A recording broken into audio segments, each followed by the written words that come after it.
여기서 어떻게 가야 하나요? 저기요, 아저씨.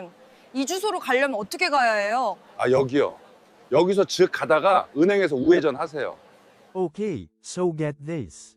Ang Hiljam o Lyohusel su Isyuseo ay literal na pwede niyo po bang ituro sa akin ang daan? Ito ang ultimate phrase mo kapag lost ka na pero gusto mong maging super magalang. Ang jump ang nagpapasoften para hindi ka mukhang demanding at parang cute na nawawalang puppy. 길 좀 알려주실 수 있으세요? 길 좀 알려주실 수 있으세요? Tara, subukan nating sabihin. Practice makes perfect yan, kaibigan. Pero seryoso, ito ay pure John Desmal, perfect sa mga hindi mo kakilala. Never, ever gamitin ito sa mga bestie mo pagtatawanan ka lang nila. At tandaan, malaking tulong ang kaunting bow of friendly smile kapag nagtatanong ng direksyon sa Korea.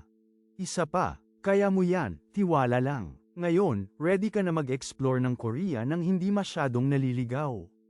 Subukan mong sabihin ito next time na kailangan mo ng tulong. I-comment mo kung saan mo gustong pumunta.